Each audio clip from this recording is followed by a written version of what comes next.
Hoe leuk is het hier? Ja, we doen er alles aan. Hè? Ja. Ik merkte laatst dat ik van meer lyrische gedichten naar een soort protestdichter ben geworden. En dat heeft alles te maken met de tijd waar we in leven. Mijn gedichten gaan over vrouwen, over feminisme, over kinderen, over oorlog en wat al dies meer zijn. Mijn eerste gedicht heet Lijfelijkheid. Haar kleine lichaam ademt, de zachte geur van lobbige melk. Vol gretige verwondering groeit zij door de dagen zonder naam. Kleine handen grijpen naar de wereld. Snelle kindervoeten verkennen. Koude stenen. Nieuwe grond. Ruimte zoekt zij op. Meet haar wereld met haar ledematen. Reikt zich uit tot wat zij worden wil. Tengere schouders leren zwaar te dragen. Zij danst, zij valt, zij staat weer op. Smalle heupen ronden. Verlegen borsten zwellen. Zingend bloed vertelt een nieuw verhaal. Een zachte kracht voert zij in al haar vezels. Met elke zucht en trilling van haar lippen, in elke stap die weer iets verder gaat, dan met huid en haar geeft zij haar lichaam. Zij buigt, zij barst, zij opent zich. Haar handen wiegen, haar vel houdt leven vast. Haar lijf verkent in alle vormen. Nu vertraagt haar lichaam, beweegt meer behoedzaam. Haar blik verzacht, haar adem zingt. Verhalen van vallen en opstaan. Haar lijnen een passage door de tijd. Met zachter ritme voor de dagen. Zij groeit opnieuw, tot wat zij was. Tot waar zij is. Tot waar haar lijf de grenzen raakt. En zij in volheid rusten zal.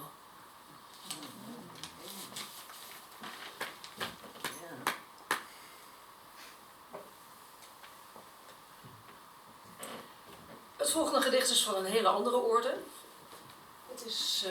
Het gaat over de vrouwenstrijd die weer nodig is. Schrik niet, hou je vast. De grote aanroep.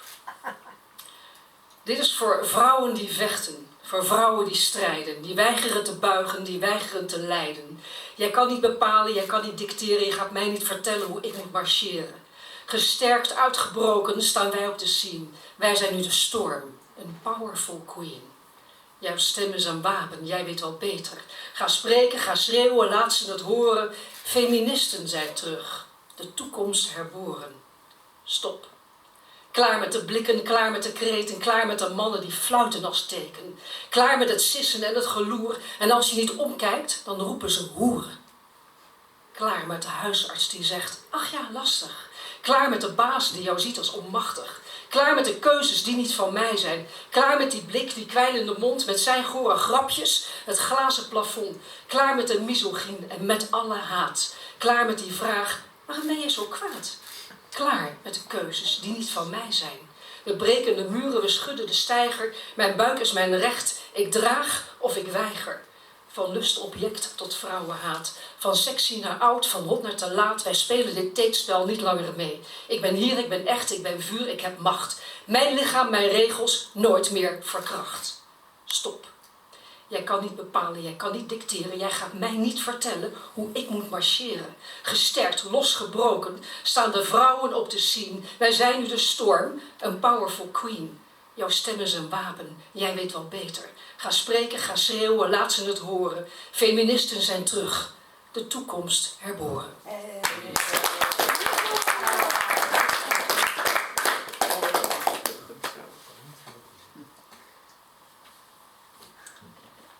Het volgende gedicht gaat over een vrouw in Afghanistan.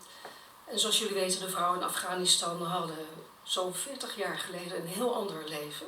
Tegenwoordig zijn de vrouwen in Afghanistan onzichtbaar. Ze leven allemaal onder een boerka. Deze vrouw deed haar verhaal aan een journaliste van de Observer. Taliban. In de stilte van haar huis lichtte ze haar sluier op. Sloot haar ogen en sprak tot mij. Ik dwaal door dichte mist, verstikkend en donker.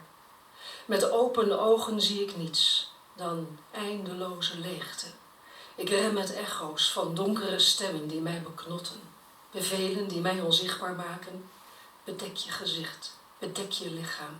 Spreek niet, lach en zing niet. Voed, broed en buig je hoofd. Geen richting, geen uitweg. Gevangen in een wereld waarin dromen zijn verstikt en toekomst een schaduw is.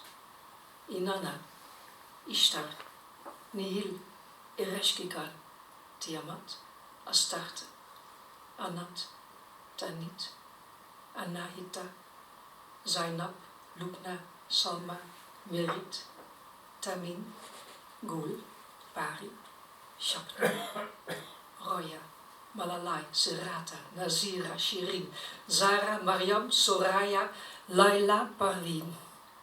Leraressen, artsen, ontwerpsters, juristen, schoonmaaksters, kapsters, studenten, journalisten, vroedvrouwen, naaisters, secretaressen en moeders. Duizenden blauwe boerka's fluisteren, wakkere woede aan mijn pen en stem. Ik pak mijn wapens op. Vrouw, leven, vrijheid.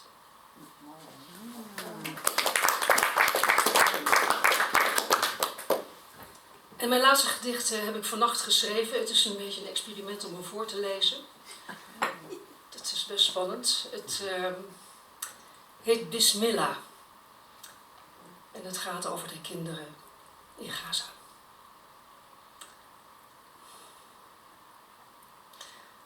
Bismillah. Laat mij je dragen. Je met 1000 armen beschermen. Je tranen wissen en wegkussen. Laat mij je wiegen. Ik zal zacht voor je zingen en wenen over alle dierbaren die met één klap verdwenen. Ik neem je op schoot, tot je ogen weer leven, je wonden weer helen. Ik zing je een kamer met al je broers en je zussen, je lachende oma, je moeder die zingt en het geurend eten op tafel. En jij kruipt met nog nat haar bij je grote vader op schoot, kriebelt in zijn baard, die altijd ruikt naar de zee en zijn boot.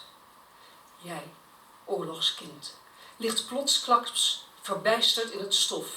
Laat mij je dragen, je met 1000 armen omarmen, je tranen kussen en wissen. Laat mij je wiegen, verwarmen. Ik zal je een toekomst zingen, een nieuw huis aan de rivier, zaad van liefde planten in jouw gehavend hart. Ik zing een land van melk en honing, als zachte balsem voor jouw smart.